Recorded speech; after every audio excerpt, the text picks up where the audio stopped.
Hello and welcome guys. आज हमारा physics का एक चैप्टर है ग्रेविटेशन यानी गुरुत्वाकर्षण। यानी कि जब कोई वस्तु नीचे गिरती है तो उसको एक फोर्स खींचता है जिसको ग्रेविटेशन फोर्स कहते हैं। इसके बारे में हम समझेंगे और इस पार्ट में हम ग्रेविटेशन फोर्स में प्लैनेट क्या होता है, ग्रह क्या होते हैं, उपग्रह क्या होते हैं, इन सारे टॉपिक पर इस पार्ट में हम डिस्कस करेंगे। और साथ ही साथ हम नेक्स्ट पार्ट में जो केपलर के नियम इस पार्ट में हो चुके हैं, नेक्स्ट पार्ट में हम और भी बहुत सारी चीजें देखेंगे। और यदि आप इस चैप्टर को पूरा देखना चाहते हैं और यूट्यूब चैनल पर पूरी प्लेलिस्ट अपलोडेड है।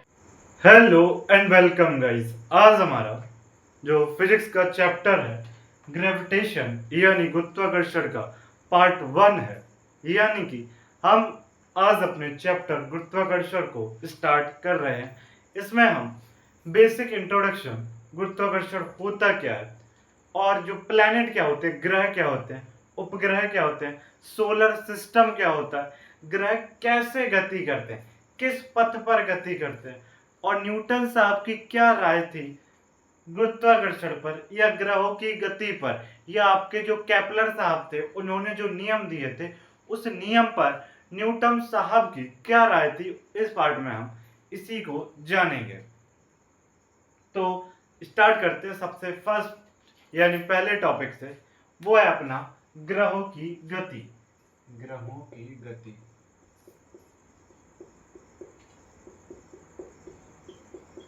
देखिए ग्रहों की गति को बताने वाले एक अपने बेसिकली साइंटिस्ट ही कह सकते हैं, वो थे केपलर साहब। एक व्यक्ति थे जिन्होंने हमें ग्रहों की गति के बारे में बताया, वो है केपलर।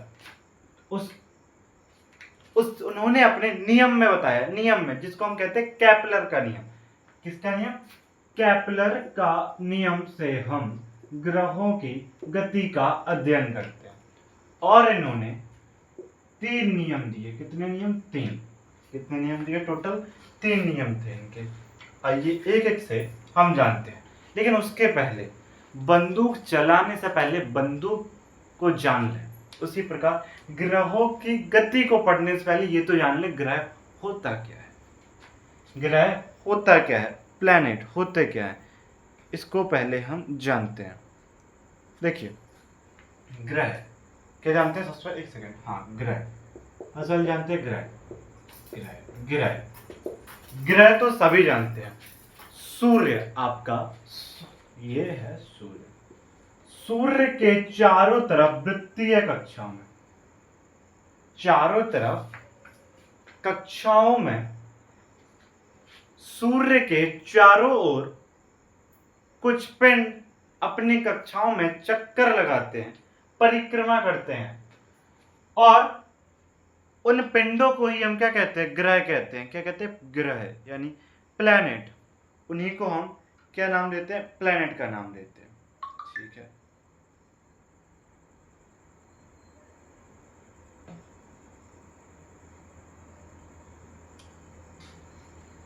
ये आपके कुछ पिंड हैं। ये आपके कुछ क्या है? पिंड।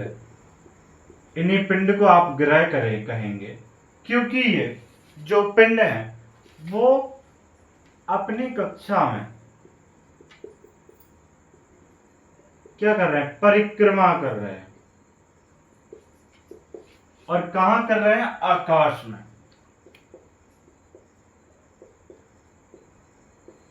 तो ये जो है ये अपने ग्रह हैं। इसके बाद ग्रह का अगर हम उदाहरण देखें तो वो हो जाएंगे बुध, है ना, मंगल, बृहस्पति, है ना, बुध। एक सेकंड, ये बुध नहीं लिखना, बुध लिख, बुधवार। हाँ, बुध, मंगल, शुक्र, पृथ्वी, बृहस्पति, है ना, पृथ्वी, यूरेनस,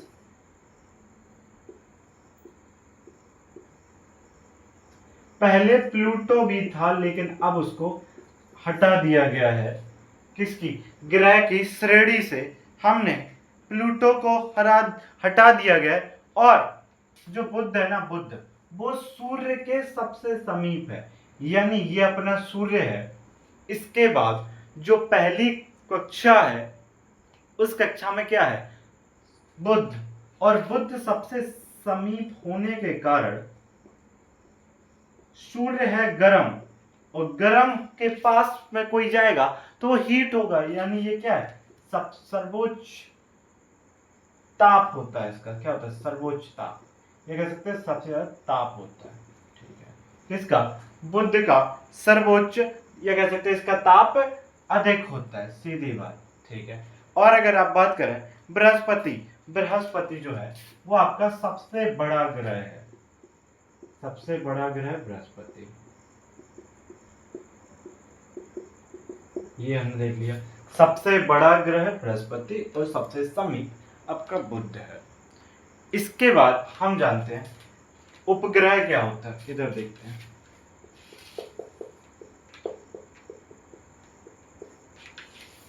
उपग्रह ग्रहों के चारों ओर जो आकाशीय पिंड होते हैं उनको हम उपग्रह कहते हैं। बेसिकली ये जो आपके ग्रह है ना, ये जैसे आपका ग्रह, तो इसके चारों ओर भी कुछ आकाशीय पिंड होते हैं, एक हो सकता है, दो हो सकते हैं, मतलब आकाशीय पिंड होते हैं जिन्हें हम क्या कहते हैं। ये सिर्फ मैंने रफली बनाया है, ऐसा नहीं कि ये आप बुध मान लो, क्योंकि बुध के आगे हम जानेंगे कोई भी उपग्रह नहीं होता है। ठीक है, तो ये जो ग्रह के चारों ओर आकाशीय पिंड है उसे हम उपग्रह करेंगे, क्या कहेंगे, उपग्रह। बेसिकली ये आपका उपग्रह, एक सेकंड, ये आपका ग्रह है, ग्रह के चारों ओर, ग्रहों के चारों ओर जो आपके परिक्रमा कर रहे हैं आकाशीय पिंड, आकाशीय पिंड, उन पिंडों को हम क्या कहेंगे, उपग्रह कहेंगे, क्या कहेंगे, उपग्रह कहेंगे। ठीक है, और अगर हम उपग्रह का उदाहरण देखें, एग्जाम्पल, तो आपका पृथ्वी, पृथ्वी का उपग्रह चंद्रमा है, क्योंकि पृथ्वी खुद में क्या है, ग्रह है। पृथ्वी क्या है, ग्रह है। पृथ्वी का जो उपग्रह होता है वो चंद्रमा होती है। जैसे आप मंगल, किसको लो, मंगल, मंगल के दो उपग्रह होते हैं, है ना। ये बेसिकली बस थोड़ी सी याद रखना, मतलब आप कहीं भी दिमाग में, मेमोरी बहुत बड़ी है, कहीं पर भी कोने में इसको सेट कर लेंगे। ठीक है, इसके बाद जो बुध और शुक्र है, कौन कौन से, बुध और शुक्र, बुध एंड, या बुध एंड शुक्रवार जो है आपका, बुध और जो शुक्र ग्रह हैं उनके कोई उपग्रह नहीं होते हैं, कोई उपग्रह नहीं होते, सीधी बात। ये थी एक छोटी सी चीज। ग्रह पहले हमने देखा, ग्रह के बारे में, पृथ्वी, मंगल, बुध, ये आपके पृथ्वी मतलब आपके ग्रह थे। इनके उपग्रह, पृथ्वी का उपग्रह चंद्रमा, मंगल के दो उपग्रह, और बुध एवं शुक्र के कोई उपग्रह नहीं होते। इसके बाद देखिए हम जानते हैं सोलर परिवार, कौन सा परिवार, सौर परिवार आप कह सकते हैं।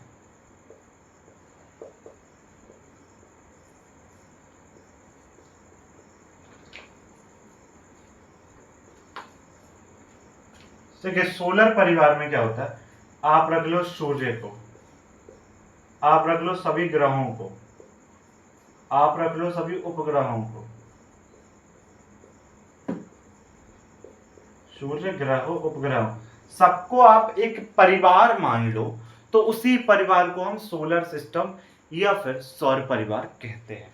ये अपनी ग्रह पर एक बेसिक मतलब एक बेसिक नॉलेज थी जिसको हमें पता होना जरूरी था, क्योंकि इसके बाद यदि हम ग्रहों की गति के बारे में पढ़ेंगे तो अच्छा रहेगा। अब हम स्टार्ट करते हैं केपलर का पहला नियम, first law of Kepler. Kepler का प्रथम नियम, हम बढ़ते हैं नेक्स्ट, केपलर का प्रथम नियम, फर्स्ट लॉ ऑफ केपलर।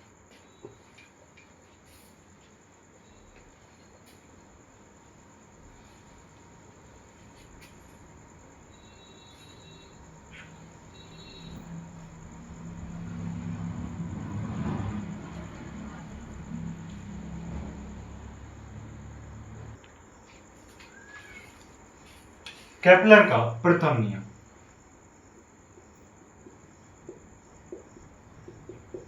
प्रथम नियम को कक्षाओं का नियम भी कहते हैं, कक्षाओं का नियम, ऑर्बिटल्स वाला लॉ, लॉ ऑर्बिटल मतलब कक्षाओं का नियम भी कहते हैं।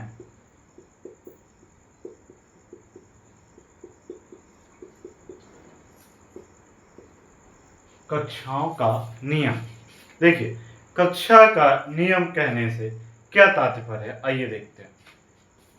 इसमें क्या होता है, जो सभी ग्रह होते हैं, सभी जो आपके ग्रह हैं, सभी ग्रह सूर्य के चारों ओर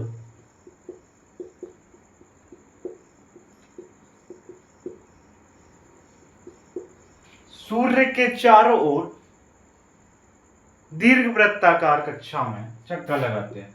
किसमें? दीर्घवृत्ताकार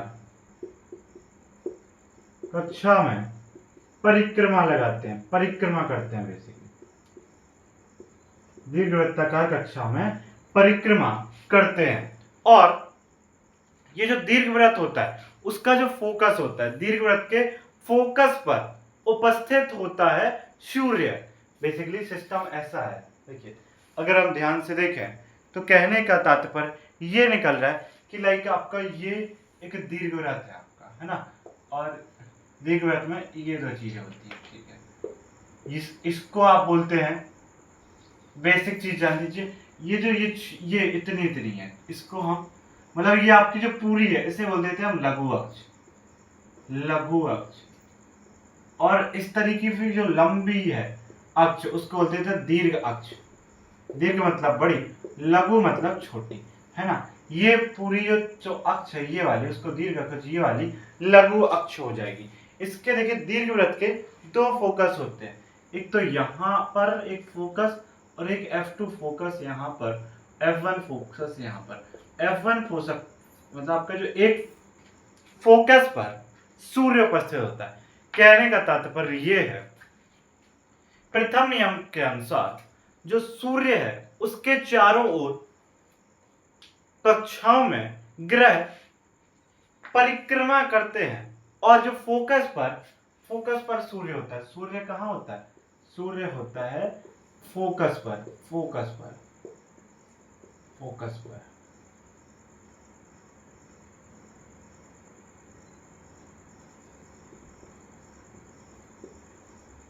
फोकस पर होता है। कहने का तात्पर्य बस इतना है, प्रथम नियम के अनुसार, बस इसके आगे कुछ भी नहीं है ना। देखिए यहाँ पर एक ग्रह है आपका, ये आपका सूर्य है, सूर्य के चारों ओर ग्रह है, किसमें? दीर्घ, ये एक दीर्घ वृत्त है। कैसा वृत्त है? दीर्घ वृत्त, उसमें चक्कर लगा रहे हैं। और जो सूर्य है वो आपका फोकस पर उपस्थित है, अकॉर्डिंग टू फर्स्ट लॉ, है ना। अगर हम दूसरा नियम देखें, इसी को हम कक्षा का नियम कहते हैं, ठीक है। दूसरा नियम क्या कहता है? दूसरा नियम इंपॉर्टेंट है क्योंकि इसमें चीजें थोड़ी सी समझने वाली हैं। समझने वाली कहने का तात्पर्य, इसमें कुछ कॉन्सेप्ट है।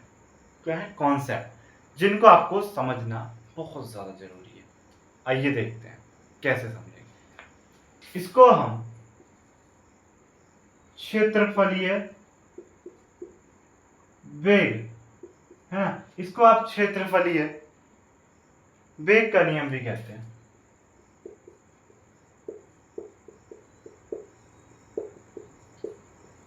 इस नियम का सीधा सीधा एक लाइन में देखें तो ये नियम कह रहा था, जो आपका क्षेत्रफलीय वेग होता है वो नियत होता है, सीधी सीधी बात। जो आपका ग्रह है ना, जो आपका ग्रह है ना, उसका क्षेत्रफलीय वेग नियत होता है। कैसा होता है? कांस्टेंट। ये नियम ये कहता था। इस नियम के अनुसार किसी भी ग्रह का क्षेत्रफलीय वेग कांस्टेंट रहेगा, अकॉर्डिंग टू दिस नियम, दिस लॉ, ठीक है। मान लिया जो इसने कहा, लेकिन इस चीज को हम समझे कैसे? क्षेत्रफलीय वेग होता क्या? आइए उसको देखते हैं। सबसे पहले ये आपका एक दीर्घ अक्ष है, मतलब ये आपका एक दीर्घ वृत्त है। पहली बात, ये दीर्घ अक्ष हो गई। ये आपकी लघु अक्ष हो गई। यहां पर आपका सन उपस्थित है। क्या है? सन। इस सन में थ्योरी देखो सेकंड नियम की, उसके बाद हम इस कॉन्सेप्ट पे जाते हैं। थ्योरी आपकी जो है वो ये कहती है कि जो ग्रह, मान लो आपका ग्रह यहां पर है, मान लो ये आपका ग्रह है, ग्रह से सूर्य को मिलाने वाली जो रेखा है, ग्रह से सूर्य को मिलाने वाली जो रेखा है,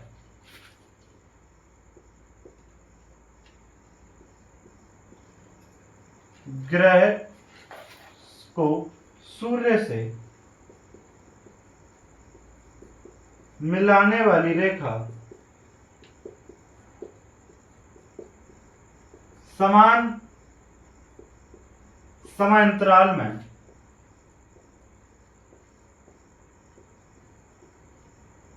इसको हम समझते हैं ये है क्या इन रियलिटी। समान समांतराल में,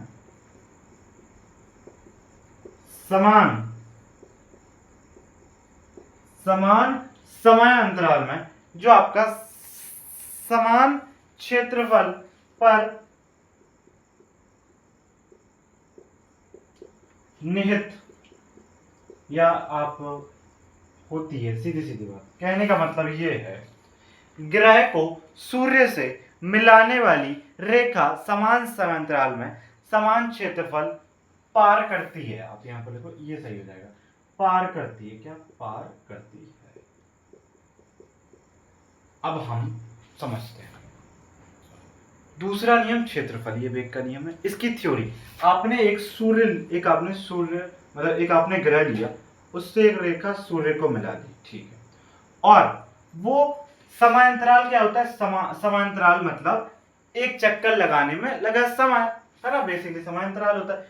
तो कुछ समान समांतराल में, देखो समांतराल अलग चीज है, समान समांतराल देखिए, कोई आपका देखो आवर्तकाल होता है एक चक्कर लगाने में लगा समय, समांतराल मतलब दो समय के बीच का अंतर समांतराल होता है ना। जैसे एक ये था ग्रह और यहां पहुंच गया, है ना। अब हमने एक और रेखा खींच दी, हमने मान लिया एक ग्रह ए से बी तक पहुंच गया, और यही ग्रह इस तरफ यहां पर पहुंच गया, ग्रह सी पर, और सी से डी पर पहुंचा। कहां पहुंचा? सी से आपका डी पर पहुंचा, डी पर, ठीक है, सी से आपका डी पर पहुंचा। ध्यान से देखिए, तो वो कहने का मतलब ये कह रहा है कि आपने ए से बी पहुंचे, तो इसके मध्य जो आपका ये एरिया है, ये वाला जो एरिया, ये जो आपका क्षेत्रफल है, और यहां पर भी समान डेल्टा टी समांतराल, मतलब मान लो आपका समांतराल 5 मिनट है, तो 5 मिनट में आप ए से बी तक गए, तो यहां पर भी आप मान लो दूसरी जगह 5 मिनट तक कहीं से कहीं तक ग्रह गया, तो उसने उतना ही क्षेत्रफल तक मतलब उतना ही क्षेत्रफल बेसिकली कवर किया होगा जितना कि इस 5 मिनट में। किस 5 मिनट में? इस 5 मिनट में। ये जो यहां पर आपने 5 मिनट में उतना ही क्षेत्रफल कवर करेगा जितना कि यहां पर 5 मिनट में क्षेत्रफल कवर किया था। बस इतना कहने की कोशिश कर रहा है वो। बस कहने का तात्पर्य सिर्फ इतना है कि यहां आपने समान समांतराल, यहां पर ही 5 मिनट मान लिए, यहां पर भी 5 मिनट, मतलब यहां पर भी समांतराल डेल्टा टी 5 है, यहां पर भी डेल्टा टी 5 है, ठीक है। तो मैं 5 मिनट में ए से बी पहुंचा, मान लो मेरा एरिया 5 मीटर स्क्वायर कवर हुआ, ठीक है। तो मैं वही सेम टाइम में मैं सी से डी पर आया, मतलब 5 मिनट में ही सी से डी तक आया, तो मैंने 5 मीटर स्क्वायर, 5 वर्ग मीटर जो आपका क्षेत्रफल यहां पर भी मैंने कवर किया होगा द्वितीय नियम के अनुसार, है ना। द्वितीय नियम यही कहता है, क्षेत्रफलीय वेग का नियम जिसे हम कहते हैं। ये सिर्फ छोटी सी थ्योरी थी, और ये छोटा सा कॉन्सेप्ट, असली खेल तो अब शुरू होता है ना। यहां से अगर हम देखें तो ऐसा कह सकते हैं कि क्षेत्रफल, ये सन को हम एस पॉइंट मान लेते हैं, क्षेत्रफल जो आपका ए एस बी का है, किसका? ए एस बी का है, और समांतराल डेल्टा टी, वो बराबर हो जाएगा क्षेत्रफल ऑफ क्योंकि इस चीज को हमने अभी फील किया कि 5 मिनट में अगर मैंने इतना क्षेत्रफल कवर किया तो मैं दूसरी जगह 2 बिंदुओं में 5 मिनट तक ग्रह चला तो उसने उतना ही एरिया कवर किया होगा। तो क्षेत्रफल of C S D upon delta T, तो यहाँ पर जो समान अंतराल समय है तो इससे ये कट जाएगा बेसिकली, है ना। तो जो क्षेत्रफल ऑफ ए एस बी क्षेत्रफल ऑफ सी एस डी, यानी कि ये वाला जो क्षेत्रफल है ना आपका, ये वाला क्षेत्रफल वो इस वाले क्षेत्रफल के बराबर होता है, ये नियम कहना चाहता है। और एक इम्पॉर्टेंट चीज क्या, कि जब ग्रह, जो आपका ग्रह है ना वो दूर होगा, तो आप ध्यान से देख पा रहे होंगे कि यहां से ये वाला ग्रह दूर है, तो ये देखो सिर्फ इतना चल पाए, सिर्फ इतना। ये वाला ग्रह देखो पास है तो देखो इतना सारा चल लिया। तो हमें ये चीज समझ आ रही है कि जब ग्रह सूर्य से, जो आपका प्लैनेट है ना वो सन से पास में है, नियर है, जब सन से ग्रह पास में है तो उसकी वेलोसिटी ज्यादा है, क्योंकि वेग ज्यादा होगा, गति ज्यादा होगी, तभी तो वो जल्दी यहां से यहां पहुंच पाएगा। ये बताओ, आपकी स्पीड ज्यादा होगी तभी तो आप जल्दी पहुंच पाएंगे। यहां पर मान लो आप खड़े हैं, यहां पर खड़े, यहां पहुंचना है तो आपकी स्पीड तो ज्यादा होगी तभी आप जल्दी पहुंच पाए। लेकिन इसकी, ये देखो यहां से यहां पहुंच पाए तो इसकी स्पीड कम है, लेकिन क्षेत्रफल दोनों ने समान कवर किया है, ये बात सत्य है। देखो अगर आपका दूरी, निकट दूरी हो, कितनी दूरी, निकट दूरी किसकी, ग्रह की, कहां से, सूर्य से, तो उसका वेग ज्यादा होगा, और जब दूरस्थ दूरी, तो जो ग्रह का वेग होगा वो कम होगा। इसके बाद हमने इस चीज को देख लिया, हमें समझ आ गया कि बेसिकली ये नियम क्या कहने की कोशिश कर रहा है, पॉइंट भी इसके हमने समझ लिए। इसके बाद हम देखते हैं जो सेकंड लॉ है वो कुछ और चीजें कहना चाहता है ना, उसको भी हम आगे देखते हैं द्वितीय नियम के बारे में। अभी तो ट्रेलर था द्वितीय नियम का, पिक्चर अभी पूरी बाकी है।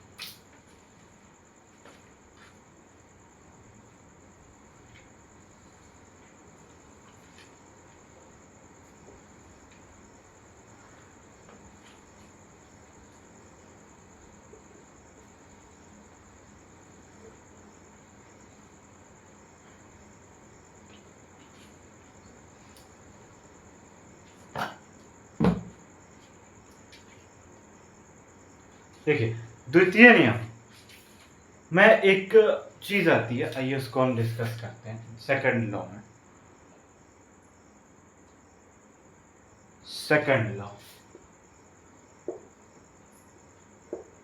लॉ में एक चीज आती है, सबसे पहले ग्राफ देख, मतलब इसका हम एक दीर्घवृत्त बनाते हैं, ये आपका एक दीर्घ अक्ष है ना, ये आपका लघु अक्ष है, ठीक है। एक सेकंड इसको,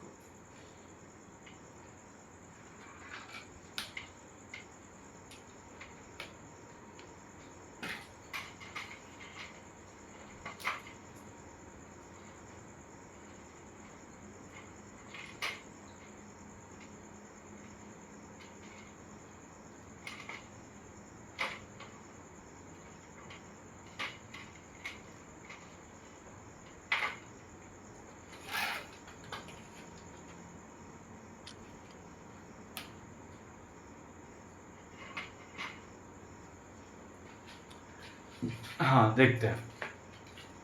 ये जो है ना, ये अपना एक दीर्घवृत्त है, क्या है, दीर्घवृत्त। तो इसमें ये आपका यहां पर एक सन उपस्थित है, क्या सन है, और यहां से एक एंगल थीटा पर एक आपका एक प्लैनेट उपस्थित है, एक ग्रह उपस्थित है, क्या एक ग्रह उपस्थित है, ठीक है। और वो ग्रह यहां ए से बी तक जाता है, कहां से, बी तक जाता है, बी तक जाता है, बी तक जाता है, ठीक है, ए से बी तक जाता है, ए से बी तक जाता है, ठीक है, इस चीज को हम जानते हैं। वो यहाँ ए पर था और बी पर चला गया। तो ये जो एंगल है ना बहुत ही ज्यादा छोटा एरिया कवर करेगा, इसलिए हम इस एंगल को डी थीटा कहेंगे। क्या कहेंगे? डी थीटा एंगल बोल देंगे बेसिकली। और इसका जो एरिया होगा ना वो बहुत छोटा आएगा, उससे भी हम डी ए बोल देंगे, ठीक है ना। तो इस प्रकार से हम इस चीज को देखते हैं, सी ये डी,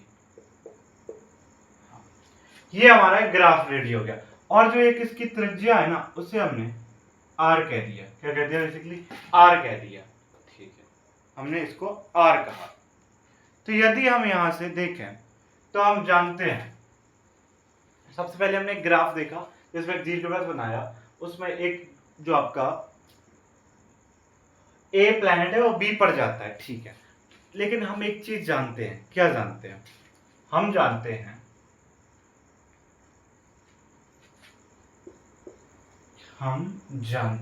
हैं कि जो आपका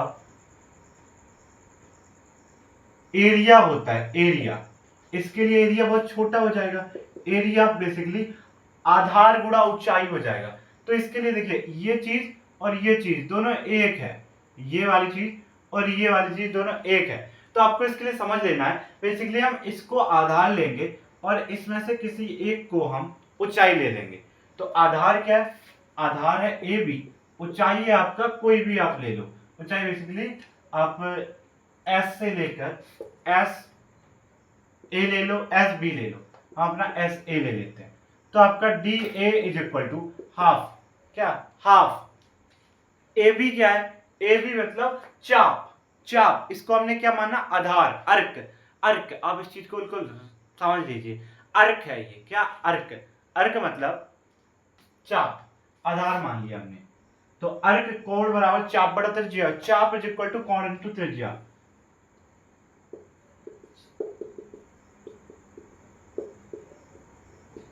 कोण आपका थीटा है, कोण कितना है? थीटा, त्रिज्या है आर, तो आपका ये निकल के आ गया चाप A B, A B is equal to R theta.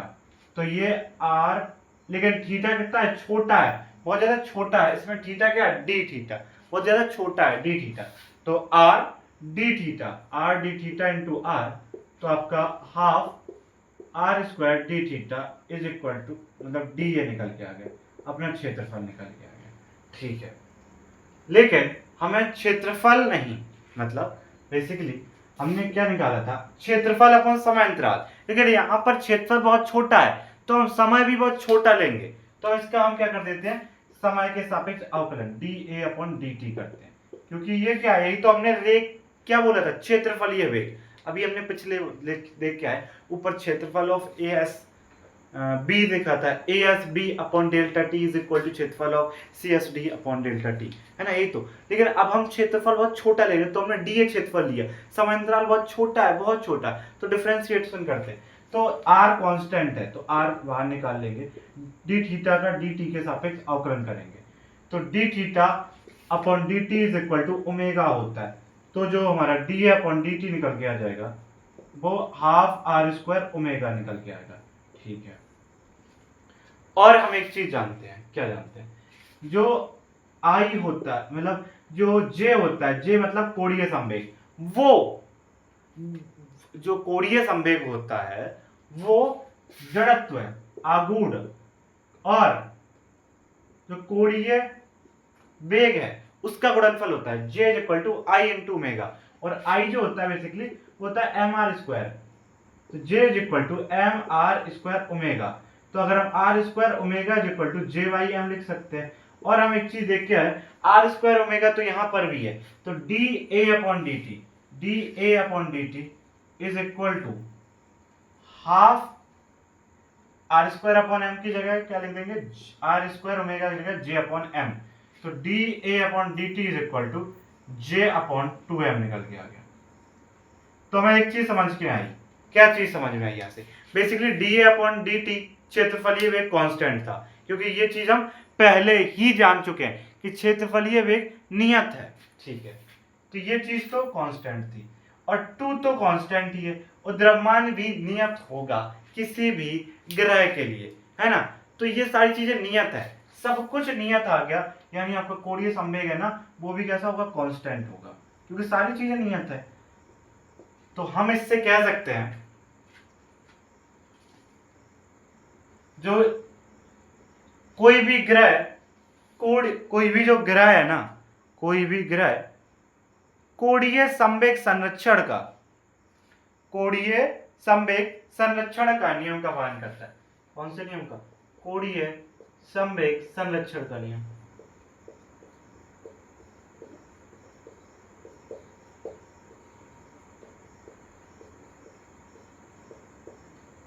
ये हम यहां से जान चुके हैं। ये चीज इंपॉर्टेंट थी, क्योंकि हमें ये तो पता होता है कि क्षेत्रफलीय वेग नियत होता है, लेकिन क्षेत्रफलीय वेग से आगे बढ़कर यदि हम चीज देखें तो कोणीय संवेग जो होता है ना, वो संरक्षण नियम का पालन करता है, केपलर का द्वितीय नियम। कैसे करता है? हाफ आधार गुणा ऊंचाई, आधार आर डी थीटा, थोड़ा छोटा क्षेत्रफल D upon D T, differentiation किया, हाफ आर स्क्वायर ओमेगा को जे वाई एम लिख सकते हैं इस तरह। जब हमने जे वाई 2m ये D A by D T निकाला तो ये कांस्टेंट, ये भी कांस्टेंट, तो हमारा जो जे है ना वो भी कांस्टेंट निकल के आ गया। तो जो आपका कोणीय संवेग है वो नियत है। यहाँ से हम इस चीज को जान चुके हैं, द्वितीय नियम को। ये आपका ट्रेलर मतलब पिक्चर पूरी खत्म सेकंड लॉ की। इसका देखिए थर्ड लॉ।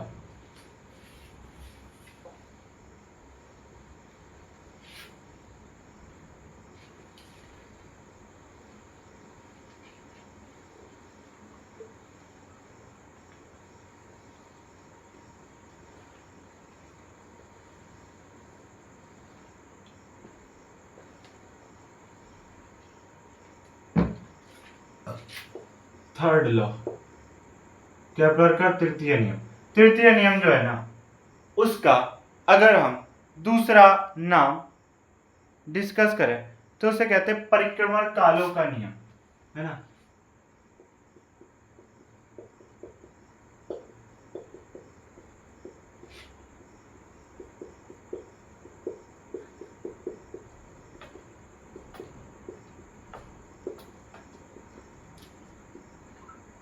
परिक्रमण कालों का नियम।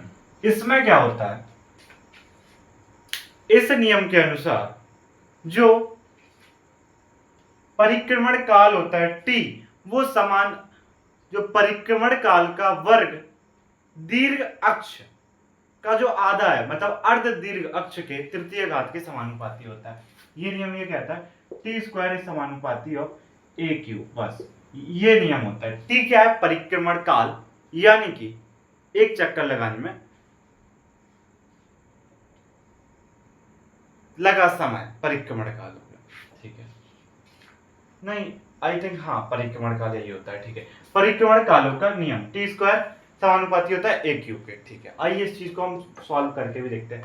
हाउ, कैसे, ठीक है। सबसे पहले एक दीर्घवृत्त, ये एक दीर्घवृत्त है, इसमें ये जो है ना दीर्घ अक्ष है, दीर्घ अक्ष का आधा, ये वाली दीर्घ अक्ष है, उसके आधे को हमने ए कह दिया, और ये लघु अक्ष के अर्ध भाग को हमने बी कहा, ठीक है। ये आपका सन है, ये आपका एक सन है, ठीक है ना। ये आपका एक ग्रह मान लो, प्लेनेट, ठीक है। तो यदि हम एक चीज देखें, आवर्तकाल मतलब टाइम क्या होता है, चाल बराबर दूरी बटा समय, तो समय इज इक्वल टू दूरी अपॉन चाल हो जाएगा। यहां पर चाल कौन सी लेंगे? कक्षीय वेग। कौन सा वेग? कक्षीय वेग। कौन सा वेग? कक्षीय वेग। बेसिकली हम कहेंगे जो आपका समय बराबर चाल बराबर दूरी बटा समय, तो समय इज इक्वल टू दूरी अपॉन चाल, ऐसा हम कह सकते हैं, है ना, बेसिकली। तो दीर्घवृत्त का क्षेत्रफल बेसिकली आपका जो हम इसमें फॉर्मूला यूज करेंगे वो टी इज इक्वल टू दीर्घवृत्त का क्षेत्रफल अपॉन जो आपका अभी हम पढ़ गया क्षेत्रफलीय वेग,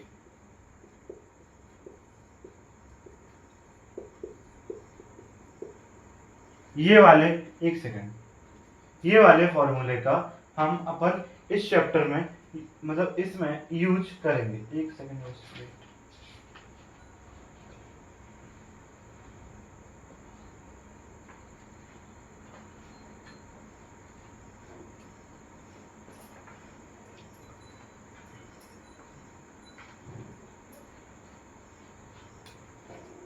हाँ, इसका दीर्घवृत्त का क्षेत्रफल अपॉन क्षेत्रफलीय वेग। बेसिकली दीर्घवृत्त का क्षेत्रफल जो होता है, जिस प्रकार वृत्त का क्षेत्रफल होता है पाई आर स्क्वायर, क्योंकि ये भी आर होता है, ये भी आर होता है, पाई आर स्क्वायर होता है। लेकिन इधर अगर दीर्घवृत्त हो जाता है तो इधर ए और इधर बी, तो पाई ए बी, तो इसका क्षेत्रफल निकल के आ गया T is equal to pi A B. ठीक है, क्षेत्रफलीय वेग अभी हम देख के आए, अभी हमने, एक सेकंड, क्षेत्रफलीय वेग, हाँ क्षेत्रफलीय वेग अभी हमने निकाला क्या, j अपॉन 2m। तो हमने t is equal to pi A B upon j, ऊपर 2m का मल्टीप्लाई करवा देते हैं। ठीक है, अगर हम यहाँ पर t का स्क्वायर कर रहे हैं, स्क्वायर, तो t square is equal to pi square a square b square 4m square upon j square. ठीक है, एक चीज होती है क्या, एक चीज होती है जिसको हम कहते हैं अभिलंब। अभिलंब क्या कहते हैं, अभिलंब, दीर्घ अक्ष का अर्ध अभिलंब। ये जो आपका, एक सेकंड, ये आपका जो दीर्घ अक्ष है ना, इसका अर्ध नाभिलंब को हम एल कहते हैं, अर्ध नाभिलंब। बेसिकली जब दीर्घवृत्त वाला चैप्टर में ये सारी चीजें अच्छे से क्लियर हो पाएंगी, यहाँ पर तो सिर्फ आपको एक बार देखना ही पड़ेगा बस, है ना। बेसिकली अर्ध नाभिलंब जो होता है एल होता है, और एल जो होता है, एल जो होता है आपका, वो बी स्क्वायर अपॉन ए होता है। एल जो होता है वो आपका बी स्क्वायर अपॉन ए होता है। तो यहां पर अगर B square is equal to L A निकल के आ जाएगा, B square is equal to L A रखने पर T square is equal to pi square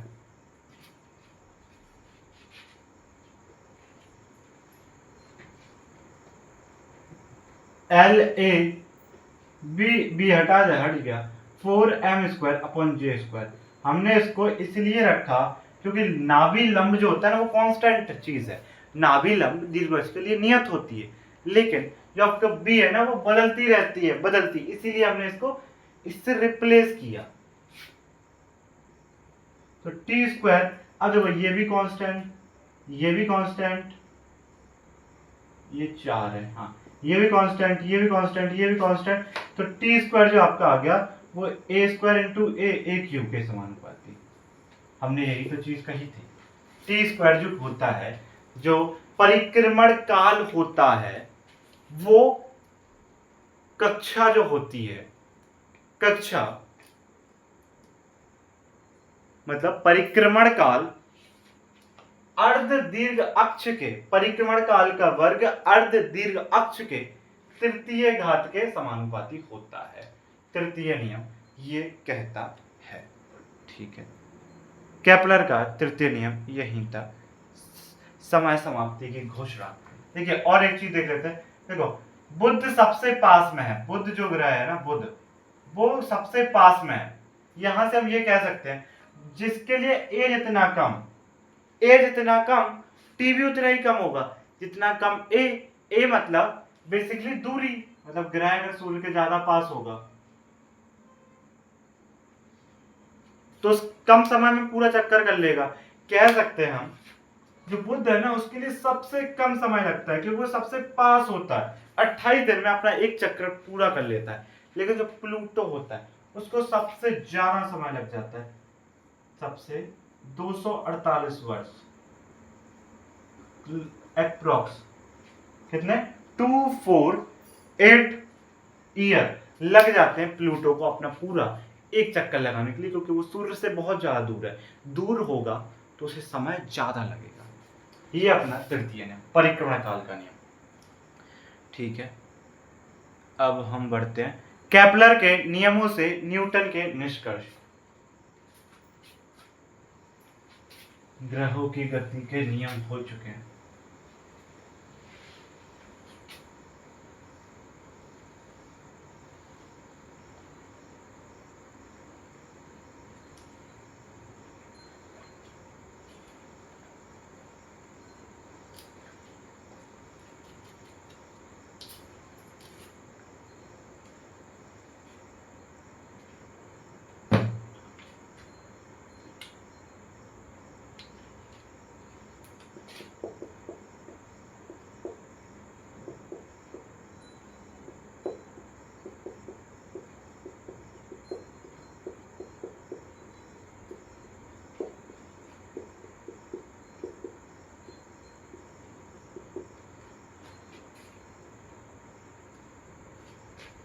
Kepler का कहना यह था कि जो ग्रह होते हैं वो सूर्य के चारों ओर वृत्ताकार कक्षक में चक्कर लगाते हैं। वृत्ताकार मतलब एक दीर्घ वृत्ताकार चक्कर कक्षा में चक्कर लगाते हैं। ये किसका कहना था? केपलर साहब का। ठीक है, उन्होंने मान लिया, ठीक है। लेकिन जो न्यूटन साहब कहते हैं कि जो आपका सबसे पास होता है जो कि बुध, और जो आपका सबसे दूर प्लूटो,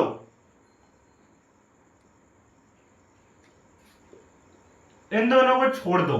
इनको छोड़कर जो अन्य सभी ग्रह हैं ना, उनका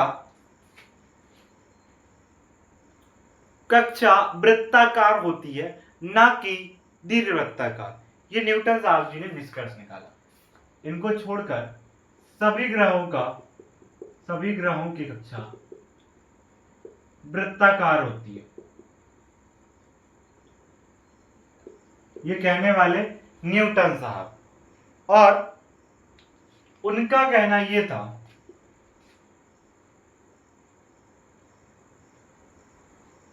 आई थिंक इंक डालनी चाहिए।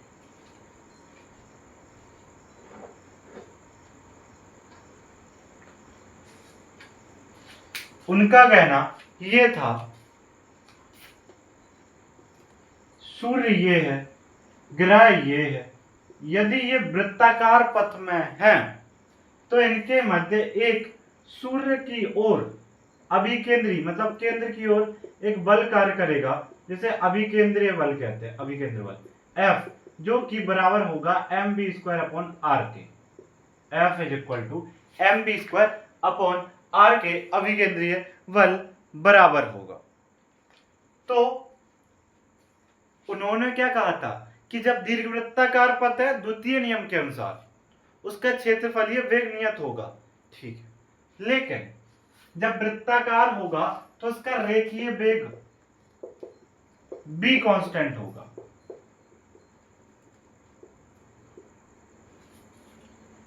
न्यूटन जी ने कहा। तो जो वेग होता है, वेग बेसिकली वो होता क्या है?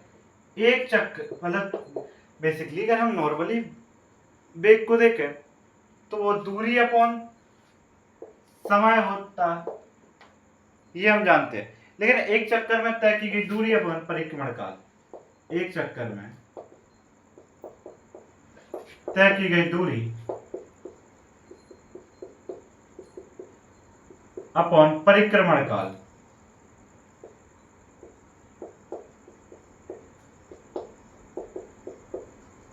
के अनुपात को हम समय कह देते हैं, ठीक है। के अनुपात को हम क्या कह देते हैं? समय।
एक चक्कर में तय की गई दूरी किसके बराबर होगी? बेसिकली परिधि के, है ना, जो कि 2 पाई r होता है।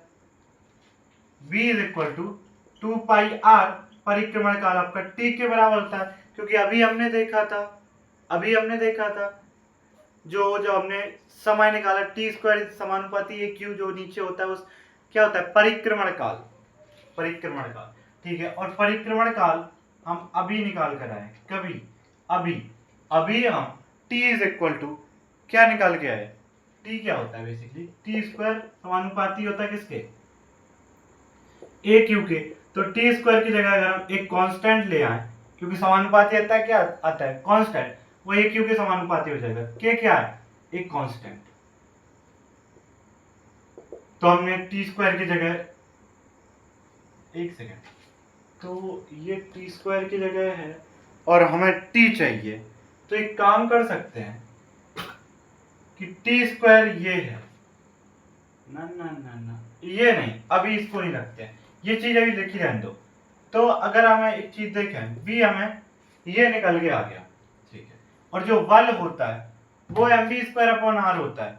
तो बल F is equal to b की वैल्यू निकल के आई, हम b की वैल्यू इसमें डाल दें, m बाई r, b की value 2 pi r by t।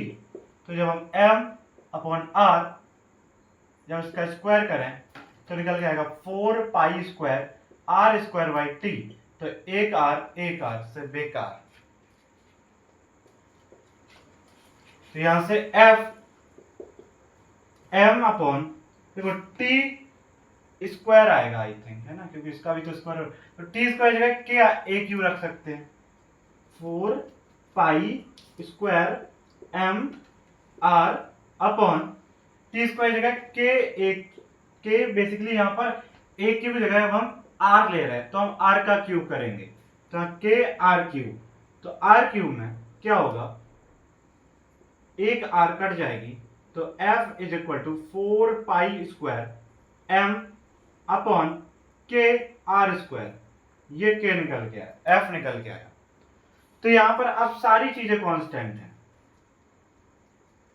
के 4 कांस्टेंट, पाई कांस्टेंट, के कांस्टेंट। तो हम ऐसे कह सकते हैं जो f है वो दूरी के वर्ग के व्युत्क्रमानुपाती है। यहां से ये निष्कर्ष निकल के आया,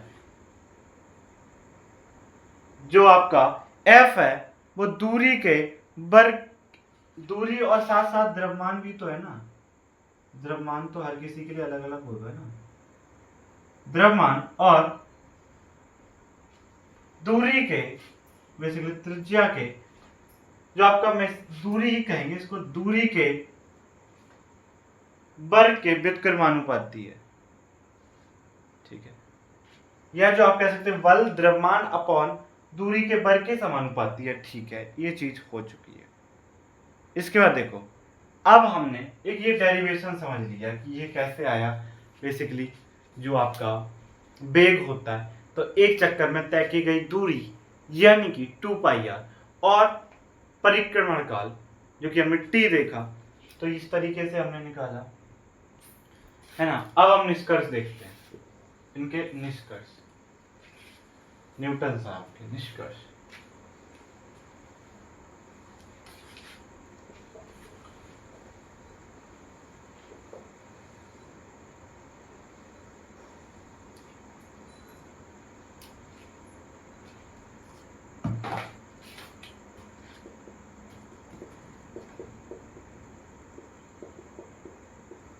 निष्कर्ष, पहला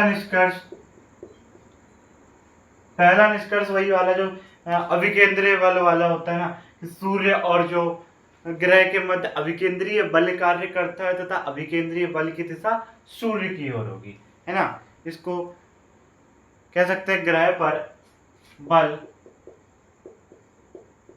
पर एक बल जो कि हम अभिकेंद्रीय कहेंगे, अभिकेंद्रीय बल कार्य करता है, बेसिकली, है ना, कार्य करता है,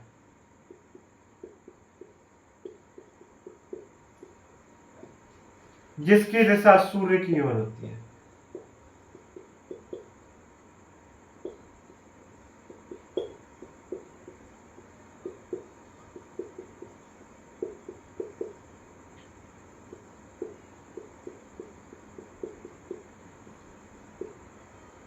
दूसरा नियम, दूसरा नियम देखो, दूसरा मतलब निष्कर्ष वो निकल के आएगा यहां से। तीसरा निष्कर्ष ये है, मतलब कह सकते हैं तीसरा नियम जो आपका वन होता है ना,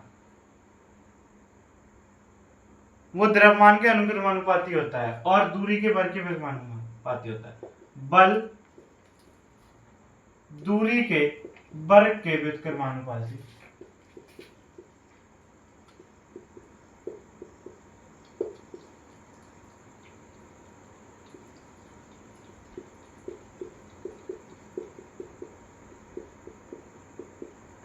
यानी कुछ इस तरीके से F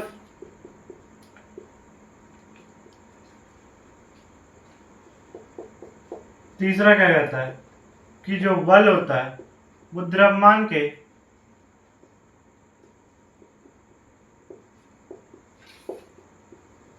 समानुपाती होता है या अनुक्रमानुपाती होता है।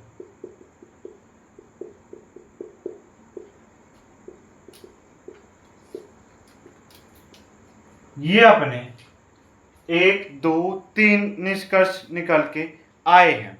अब देखो यहां से जो अभी हमने देखा, क्या देखा, जो F था ना वो 4 पाई स्क्वायर अपॉन के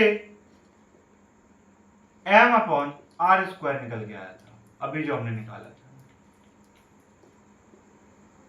F is equal to 4 pi square upon K upon m square upon m upon r square निकल के आया। लेकिन जब हम के कांस्टेंट को हल करते हैं, जब हम 4 पाई स्क्वायर बाई m की वैल्यू ज्ञात करते हैं तो हमें gm निकल के आता है। क्या? gm निकल के आता है, gm। इस प्रकार f is equal to g capital M एक small m upon r square, ये चीज हमें निकल के आती है फाइनली। जहां पर g क्या है? g आपका गुरुत्वीय नियतांक, गुरुत्वाकर्षण नियतांक या सार्वत्रिक गुरुत्वाकर्षण नियतांक। क्या है ये? अभी हम इसके बारे में डिटेल देखते हैं पूरा कि जी है क्या, और इसी को, ये जो निकल के आया ना, इसी को न्यूटन का गुरुत्वाकर्षण नियम कहते हैं। न्यूटन का गुरुत्वाकर्षण नियम।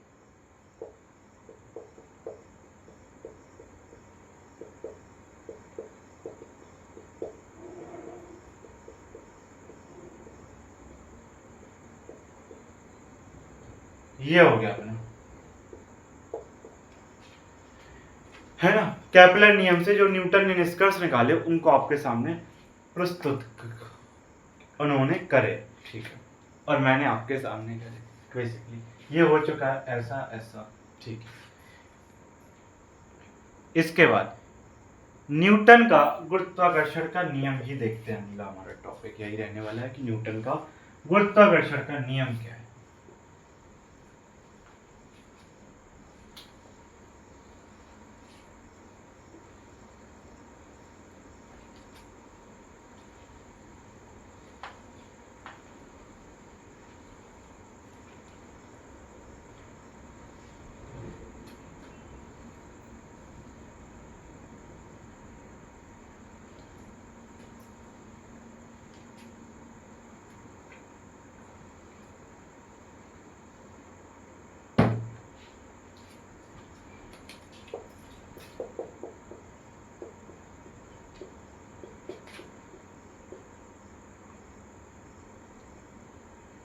न्यूटन के गुरुत्वाकर्षण का नियम।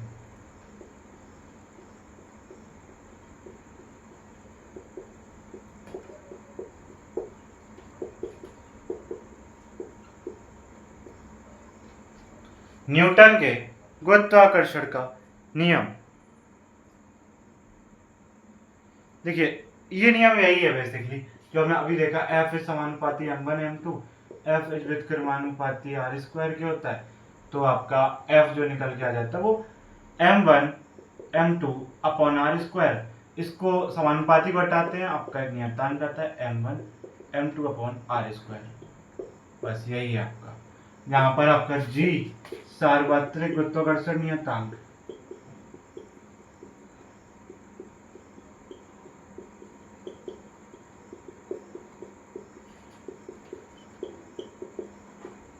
इसको क्या कहते हैं? सार्वत्रिक गुरुत्वाकर्षण नियतांक। और जी निकलेगा कैसे? जी बेसिकली उस बल के बराबर होता है जिस बल के लिए m1 की वैल्यू 1 हो, m1 m2 की वैल्यू 1 हो तथा दूरी जो r इज इक्वल टू 1 हो, तो उस बल के बराबर गुरुत्वीय सार्वत्रिक गुरुत्वाकर्षण नियतांक होगा या सार्वत्रिक गुरुत्वाकर्षण स्थिरांक। और ये कणों की प्रकृति, माध्यम, समय, ताप किसी पर भी निर्भर नहीं करती है। पहले पॉइंट देखो, निर्भरता, निर्भर किसी पर भी नहीं करती। तो किस किस पर नहीं करती है? माध्यम पर नहीं करती है, समय पर नहीं करती है, ताप पर नहीं करती है, कणों की प्रकृति पर नहीं करती है, ETC। कौन कौन से? माध्यम, समय, ताप, कणों की प्रकृति, ये सभी। ठीक है। इसका SI मात्रक, इसका अगर हम बात करें SI मात्रक, तो न्यूटन मीटर स्क्वायर पर coulomb square, newton metre square पर केजी स्क्वायर, कूलाम नहीं, वो तो दूसरा हो जाता है। ठीक है। यदि हम इसका दूसरा मात्रक देखें, m के ऐसा मात्रक, जैसे मीटर किलोमीटर सेकंड हो, तो वो आ जाता है आपका, पहले हम इसकी विमा देख लेते हैं। विमा निकालने के लिए F की विमा mlt-2 इंटू L2, क्योंकि इसको इधर ले जाएंगे, और m स्क्वायर, m की पावर 2, तो ये हो जाएगा g के बराबर। तो m L3 m-1 हो जाएगा, L3t-2, है ना। तो कह सकते हैं जो आपका kg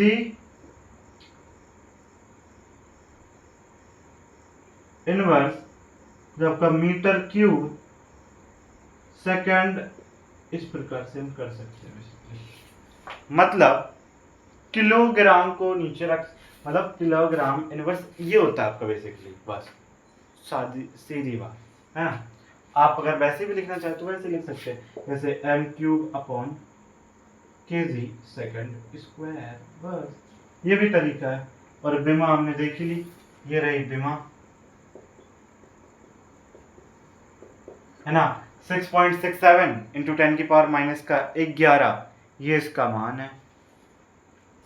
इसकी अगर हम वैल्यू की बात करें, इसकी अगर हम वैल्यू की बात, तो 6 पॉइंट किसकी वैल्यू? जी की। 6.67 इंटू 10 की पावर माइनस का 11 न्यूटन मीटर स्क्वायर पर केजी स्क्वायर, है ना। इस तरीके से हमने इसका मान भी देख लिया। और ये कैसी राशि है? तो ये बेसिकली अदिश राशि है, अदिश राशि। कैसी राशि है? अदिश। ठीक है।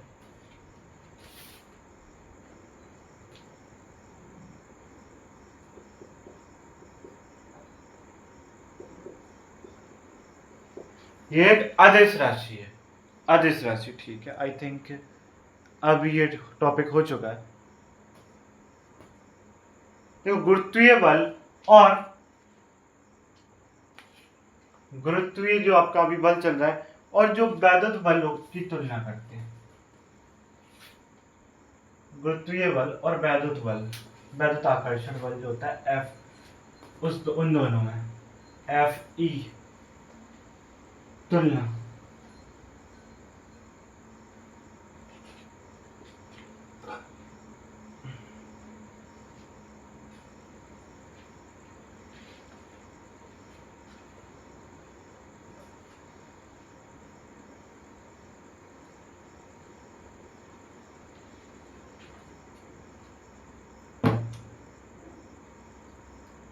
मतलब बेसिकली हम Fe, मतलब Fg है और Fe है। Fg मतलब गुरुत्वीय बल, Fe मतलब वैद्युत बल। मैं तुलना, देखो जो एफ ई और एफ जी में कई सारे अंतर है ना। जैसे आपके पास एक इलेक्ट्रॉन है, इधर भी आपके पास इलेक्ट्रॉन है, इसका द्रव्यमान m है, आवेश q है, इसका भी द्रव्यमान m, आवेश q है। तो इनके मध्य जो आपका गुरुत्वाकर्षण बल होगा वो g और m1 m2 मतलब m square upon r square के बराबर हो जाएगा। इनके बीच की दूरी r है, ठीक है। जो आपका fe होगा वो हो जाएगा k, बेसिकली जो fe होता है ना वो k q1 q2 upon r square होता है, ठीक है। अगर हम q1 q2 दोनों एक ही हैं तो q square by r square कर देंगे, है ना। जब हम एफ जी को सॉल्व करेंगे तो सीधा सीधा इसको आप इसको सॉल्व कर सकते हैं, फालतू का टाइम पास नहीं करेंगे, है ना। आप इसको सॉल्व करना, है ना। इसमें आप इसका m की वैल्यू एक मिनट देख लेते हैं, q की वैल्यू देख लेते हैं। 1.6 इंटू 10 की पावर माइनस का 19 ऑफ कूलम, है ना। 9.1 इंटू 10 की पावर माइनस का 31 kg, है ना। इस तरीके से आप करीब करीब आपका निकल के आएगा F E upon F G is equal to 10 की पावर माइनस का 27, आई थिंक अप्रॉक्स इतना निकल के आएगा। नेक्स्ट पार्ट में हम इसको डिस्कस कर लेंगे। F E is equal to 10 की पावर माइनस 43 के अप्रॉक्स आती है। अब देख लेंगे नेक्स्ट पार्ट में ना, इसको अभी छोड़ देते हैं, अगर सॉल्व करेंगे तो अभी लेक्चर 1 घंटे का हो चुका है। नेक्स्ट पार्ट में हम इस चीज को देख लेंगे। बेसिकली यहाँ से हम ये कह सकते हैं कि अगर इधर ले जाएंगे जितना भी आएगा माइनस में उसको एफ जी के साथ करेंगे, है ना। तो इससे हमें सिर्फ निष्कर्ष निकालना है, इसको याद थोड़ी करना है कि कितना गुना कितना आ रहा है, नहीं। वो तो हम नॉर्मली इस तरीके से कर सकते हैं अगर अपने पास थोड़ी नॉलेज है तो। हमें यही पता है बस, हम इसको यहाँ पर इसका स्क्वायर करवाएंगे और इसकी वैल्यू रखेंगे, इसका स्क्वायर कराएंगे क्यू का, k की वैल्यू रखेंगे, g की वैल्यू होती है 6.67 10 की power minus 11 newton metre square पर kg स्क्वायर, है ना। और आपकी जो k की वैल्यू होती है 9 इंटू 10 की पावर 9 न्यूटन मीटर स्क्वायर पर कूलम स्क्वायर, है ना। बस अब सारी वैल्यू को पुट अप करके पुट कर देंगे और बस आंसर, मतलब हम ये चीज पता कर लेंगे। तो इससे हमें ये पता चलता है कि जो आपका गुरुत्वाकर्षण बल है बहुत ज्यादा क्षीण बल है, बहुत ज्यादा कमजोर बल है, और जो आपका एफ ई है वैद्युताकर्षण बल, वैद्युत बल, वो बहुत ज्यादा प्रबल है। तो आज हमने कई सारी चीजें गुरुत्वाकर्षण ग्रेविटेशन में डिस्कस की, पार्ट 2 में भी इसकी कई सारी चीजें को डिस्कस करेंगे। इसमें हमने बेसिकली बेसिक इंट्रोडक्शन समझ लिया है, केपलर के नियम भी देख लिए हैं। पार्ट 2 में हम बहुत सारी नई चीजें डिस्कस करेंगे। मिलते हैं पार्ट 2 में।